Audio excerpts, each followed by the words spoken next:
सूरज हर शाम को ढल ही जाता है, सूरज हर शाम को ढल ही जाता है, पतझड़ वसंत में बदल ही जाता है। मुसीबत में हिम्मत ना हारना मेरे मन, समय कैसा भी हो आखिरकार गुजर ही जाता है।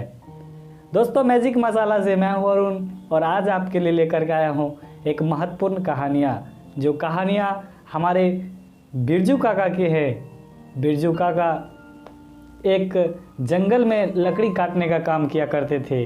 उसके साथ में और भी मजदूर थे, जिसमें एक नौजवान भी थे। हुआ बात यह, लकड़ी काटने वाले मालिक हमेशा सभी के सामने बिरजू काका का ही नाम अधिकतर लिया करते थे। तो उसमें एक नौजवान थे जो हमेशा चिढ़ जाते थे और बोलते थे, साहब हम लोग भी इतना लकड़ी काटते हैं, इतना मेहनत करते हैं, लेकिन आपने तो हमारा नाम कभी नहीं लिया। लेकिन हमेशा आपके जुबान पर बिरजू काका ही क्यों रहता है? इतना कहते ही मालिक जवाब देता है, देखो बिरजू काका भले ही बूढ़े हैं, अवस्था में तुम लोग से कमज़ोर है, लेकिन बिरजू काका का काम हमेशा तुम लोग से ज़्यादा होता है। तो नौजवान कहते हैं, कैसे? हम तो मानेंगे नहीं। तो मालिक कहते हैं, तुम लोग जितना लकड़ी काटते हो, हर रोज़ बिरजू काका का हिसाब हम देखते हैं, 1-2 पीस लकड़ी ज़्यादा ही होता है। तो नौजवान बोलते हैं, ऐसा तो हो नहीं सकता है, अगर ऐसी बात है तो एक बार कंपटीशन लगा दे। नौजवान की बात सुन के मालिक कहता है, बिरजू काका की ओर इशारा करता है, क्यों बिरजू काका? ये नौजवान जो कहता है, क्या करूं, कंपटीशन लगा दो? बिरजू काका मुस्कुराते हुए जवाब दिया कि साहब ये तो बच्चे हैं, बच्चे लोग हमेशा तो मजाक ही करते हैं, ऐसा नहीं कीजिए, बेचारा हार जाएगा। बिरजू काका निसंकोच इस बात को दोहराते हुए फिर से कहा, लेकिन नौजवान हार नहीं मानने को तैयार था।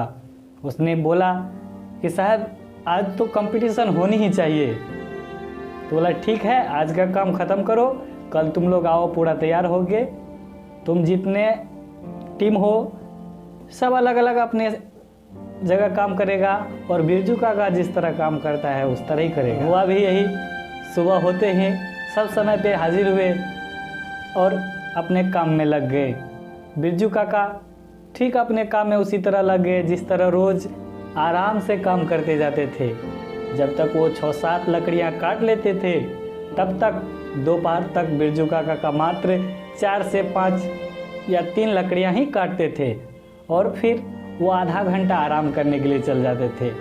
हर रोज़ की तरह बिरजू काका 4 लकड़ी काट के आराम करने चल गए। बिरजू काका के जाते ही नौजवान अपने में बात करने लगे कि आज तो देखो फिर हर रोज़ की तरह बिरजू काका जा रहे हैं आराम करने के लिए, अपना लोग जल्दी जल्दी लकड़ी काटो और मालिक को हिसाब देना है और बिरजू काका से अधिक लकड़ियाँ काटना है। बिरजू काका गए, आराम किए आधा घंटा के बाद आए, धीरे धीरे फिर उसी तरह जिस तरह हर रोज़ काम करते थे उसी तरह काम में लग गए। नौजवान लोग तो हर रोज़ लकड़ी काटने का काम करते थे, पूरा कठिन से करते थे, मेहनत लगा कर करते थे, फिर भी बिरजू काका के बराबर नहीं करते। आज भी उसी तरह पूरा जोर शोर लगा के काम करते जा रहे थे। शाम हुई, काम खत्म हुआ, अब आई हिसाब देने की बारी। तो सभी मजदूर, कोई 8, कोई 9, कोई 10 से ऊपर कोई लकड़ी नहीं काटा था, लेकिन वो नौजवान जो बीच में आवाज़ उठाया था वो 11 लकड़ी काटा था। सबके काउंटिंग होने के बाद आई बिरजू काका की बात। बिरजू काका का जब लकड़ी गिनना शुरू हुआ, वही नौजवान गिनने के लिए जाता है, 9, 10, 11 और 1, 12।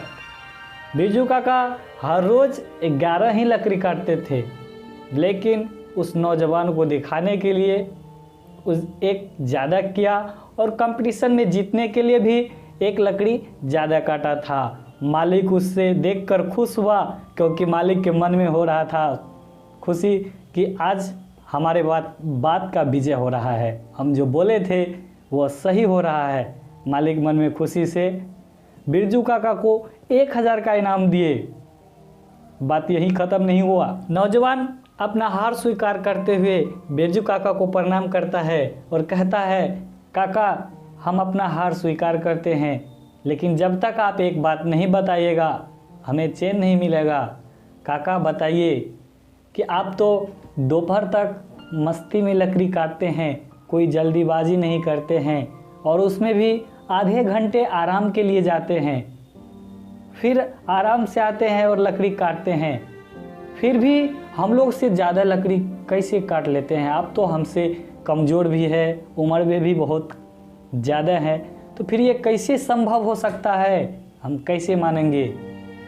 तो बिरजू काका उससे समझाते हैं कि देखो आधे घंटे के लिए आराम करने के लिए जाते हैं, ये बात तुम लोग सोचता है कि हम आधे घंटे के लिए आराम करने जाते हैं। बात तो सच यह है कि हम उस आधे घंटे में जाके अपनी कुल्हाड़ी को तेज़ धार देते हैं। जो धार आधा यानी कि दोपहर तक काटने में मर जाता है, हम उसे पुनः तेज़ धार करके आते हैं और आराम से लकड़ी काटते जाते हैं। और तुम लोग सुबह आते हो धार करके, उसी धार में काटते जाते हो।